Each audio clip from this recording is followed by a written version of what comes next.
You don't have to suffer anymore.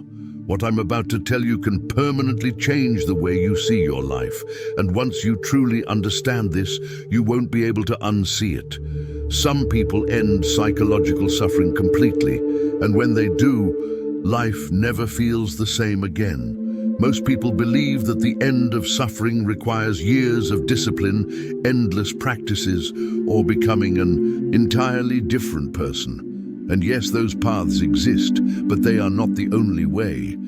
The truth is this: suffering doesn't end because you try harder. It ends when you see something so clearly that it collapses on its own. Suffering doesn't end by fixing your life. It ends by realizing a single truth you already sense, yet constantly overlook. You have never experienced reality directly, not once. What you call life is never raw. Every moment passes through your inner world before you ever feel it, which means life isn't just happening to you, it's happening through you. And that changes everything. Inside you exists an invisible lens. You didn't choose it, but you've been looking through it your entire life. That lens is made of memories, assumptions, unresolved emotional charges, forgotten fears, and desires you never consciously selected. It edits reality in real time. It decides what you notice, what you ignore, what feels threatening, what feels meaningful, and what you assume things mean. Here is the part that stops most people in their tracks. If suffering comes from the lens, not from reality itself, then what you've been fighting all this time might not be life at all. It might be the way you're seeing it. This may sound obvious, yet most people never act on it. And once you truly understand how this lens works, you begin to see why suffering feels so real and why it doesn't have to last. Think of it this way.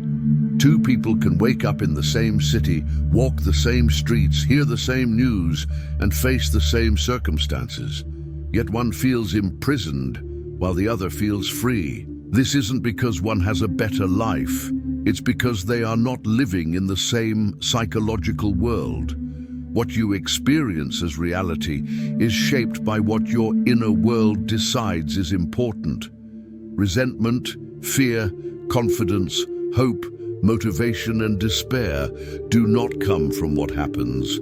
They come from how your inner filters assign meaning to what happens.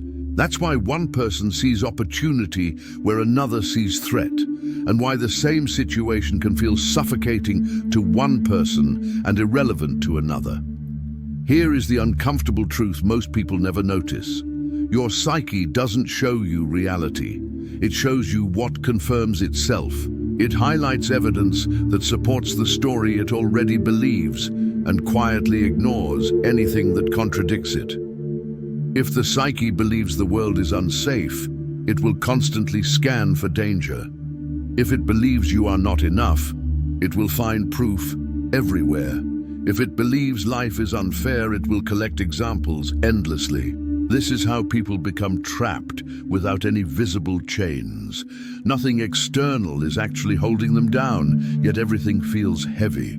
The trap isn't in their circumstances, it's in the lens deciding what matters, what hurts, and what feels permanent. And the most dangerous part is this: the psyche does all of this while convincing you that it's simply being realistic. But realism, when filtered through fear and old assumptions, becomes a very convincing illusion. You don't see the world as it is. You see the world as your mind needs it to be. There was a moment in your life when you stopped seeing clearly.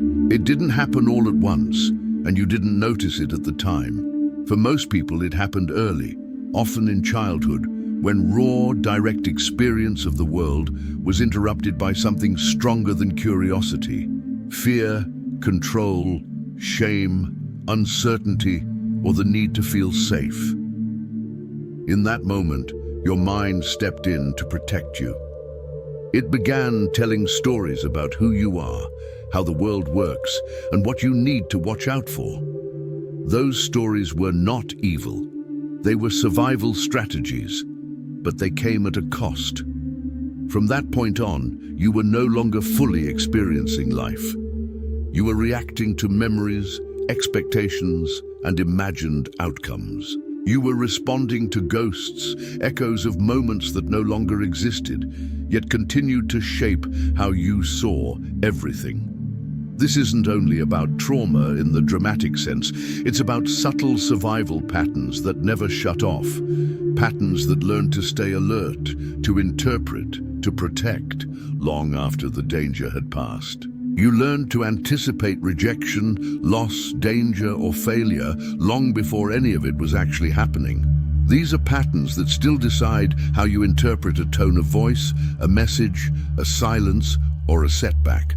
Today, the mind believes it is helping, but protection slowly turns into distortion. What began as survival becomes a prison of constant interpretation, and the longer it runs unchecked, the more real it feels. There is a reason this realization lands so deeply when it finally arrives. The mind was never designed to show you truth. It was designed to keep you alive. And that leads to the question that changes everything once you are brave enough to face it. What if the prison you believe you are trapped in is made of nothing but thoughts? Here is what almost no one realizes. The state you are trying to reach is already part of your lived experience. You have touched it countless times without ever naming it. Those brief moments when you laugh so hard you forget yourself, when you become completely absorbed in something simple, when your attention locks into the present so fully that the internal commentary goes quiet. That is it. Nothing mystical, nothing advanced, just direct experience without the filter running the show. In those moments, you are not managing your thoughts or improving yourself. You are simply not referencing the story about who you are, what should be happening, or what might go wrong next. The psyche steps aside, and for a few seconds, life is simply happening. And notice something important. Suffering is not present in those moments, not because life changed, but because the lens stopped interfering. This is why the idea that freedom is distant or rare is so misleading. If freedom were truly unreachable, you would not recognize it when it appears.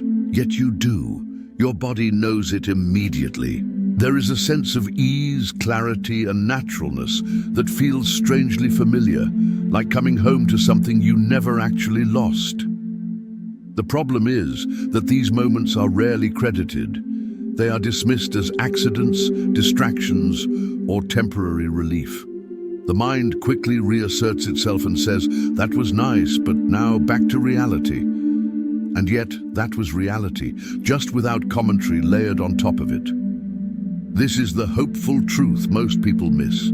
The capacity for peace is not something you have to build. It is something you keep overlooking.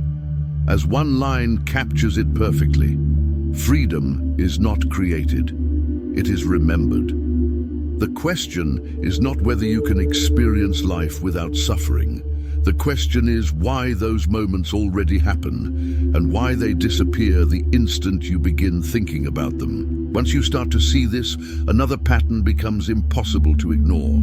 The mind does not keep unresolved material contained, it exports it. Whatever you cannot fully accept, integrate, or face within yourself has a way of appearing out there as people, situations, and repeating themes that seem to follow you wherever you go. This is why the same types of conflict show up in different relationships, why certain situations trigger disproportionate reactions, and why some people feel as if they are constantly battling the same problems in different forms. It is not because the world is targeting you. It is because the psyche is searching for resolution externally when it has not found it internally. The mind scans the world for threats based on unresolved fear, shame, or inadequacy, projecting its inner state outward and reacting as if the danger comes from life itself. This projection feels real because the emotional charge is real, even when the source is internal. What appears as hostile circumstances is often the psyche using the outer world as a mirror to resolve unfinished inner patterns. Once this is understood, life stops feeling like an attack and begins to feel neutral again. True change does not happen when life finally improves, but when awareness shifts inward. Awareness creates a small space between you and your thoughts, emotions, and reactions, allowing them to be seen rather than automatically believed. In this space, emotions lose their power to define identity. They become events instead of who you are. Awareness does not control or suppress the mind. It reveals its mechanics, weakening its grip. Over time, reactions soften, emotional intensity decreases, and life feels more vivid and real. Many behaviors once thought to be choices are actually automatic survival patterns formed early in life. These patterns shape relationships, decisions, and outcomes, creating repeated experiences that feel like fate.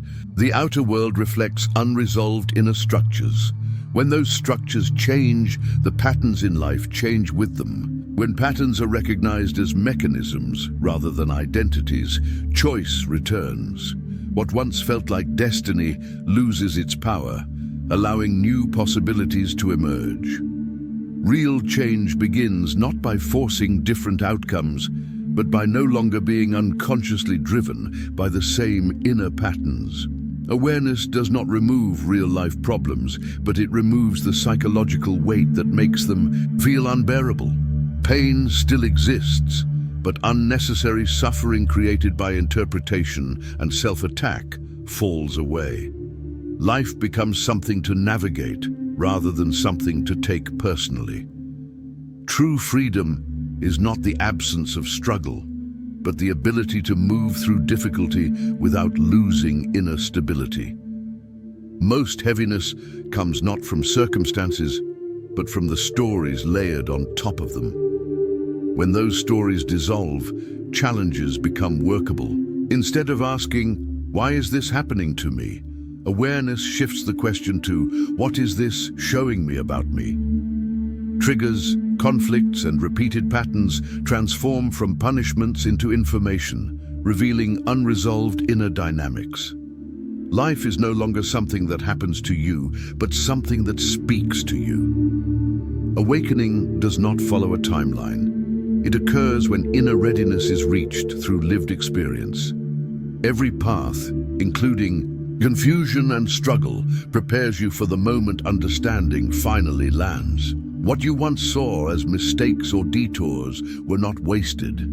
They were necessary experiences that softened you, strengthened you, and prepared you for this realization. Your awakening did not come late. It arrived precisely when suffering stopped being useful. Every relationship, collapse, confusion, and turning point created the inner conditions for clarity.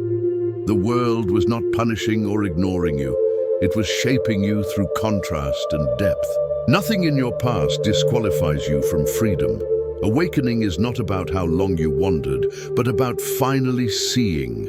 You are both the seeker and what you have been seeking. The search felt endless because you were looking outward for something that could only be recognized within. Your fears, doubts, and insecurities were not signs of defect, but survival responses and signals of